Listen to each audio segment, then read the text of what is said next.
शुभ प्रभात एवं जय मसीह की सभी को। मैं आप सभी को आज के वचन में स्वागत करता हूँ।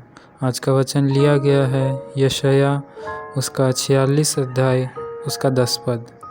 यहाँ पे इस प्रकार लिखा हुआ है, मैं आदिकाल से ही अंत की बातें बताता आया हूँ।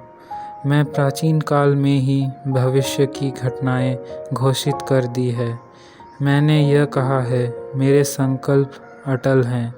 मैं अपने समस्त अभिप्रायों को निसंदेह पूर्ण करूँगा। आमीन।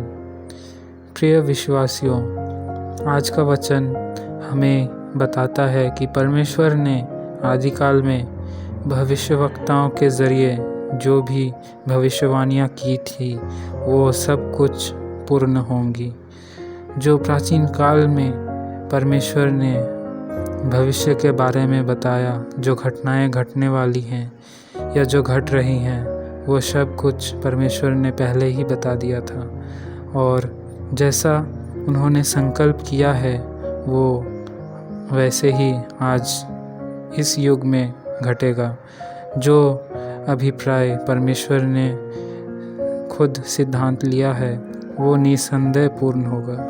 इसका यह मतलब है प्रियो, जो यीशु मसीह का दूसरा आगमन है वो निश्चय ही होगा। और उससे पहले जो भी वस्तुएं होने वाली हैं या जो भी घटनाएं घटने वाली हैं, जो इस वचन के द्वारा हमें ज्ञात करवाया जाता है, वो सभी घटने वाली हैं।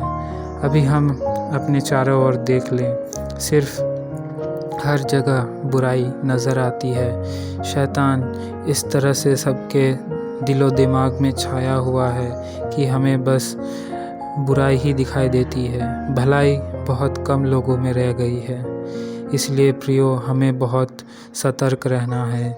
हमें अपने आप को इतना मजबूत करना है कि हम इस दुनिया की भूल भुलैया में, इस दुनिया की बुराइयों में, इस दुनिया की गलत बातों में हम खो ना जाएं। शैतान कोशिश करता रहेगा हमें पाप में गिराने के लिए, लेकिन हमें उस परमेश्वर में दृढ़ रहना है। हमें जो विश्वास दिया गया है, हम जिस विश्वास पर टिके हुए हैं, उससे कभी नहीं मुंह फेरना है। क्योंकि हमने अगर परमेश्वर से दूरी बनाई तो हम इस दुनिया की बातों में खो जाएंगे। और जब हम इस दुनिया की बातों में खो जाते हैं तो शैतान हमारा इस्तेमाल करता है। वो हमें परमेश्वर से दूर ले जाता है।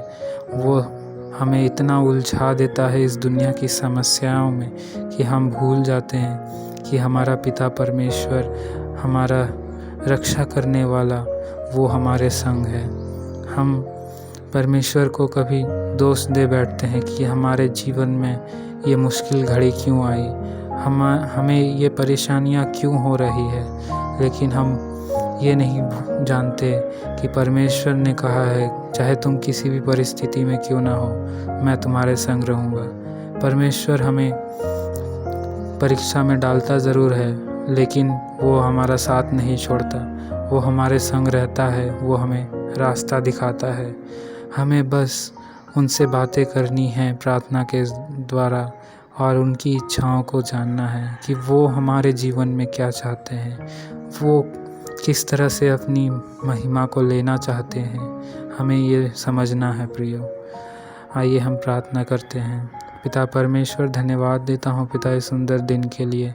धन्यवाद पिता सारी आशीषों के लिए। पिता परमेश्वर, आप हमारे जीवन के ज़रिए जो कुछ भी करना चाहते हैं पिता, वो हमें ज्ञात कीजिए पिता। हमें इतना काबिल बनाइए पिता, ताकि हम आपकी इच्छा को पूर्ण कर सके पिता परमेश्वर। पिता, आज के पूरे दिन को आपके हाथों में समर्पण करता हूँ पिता। आप सभी को संभाले रखिए। इस छोटी सी प्रार्थना विनती को यीशु मसीह के नाम से मांगता हूँ। आमीन।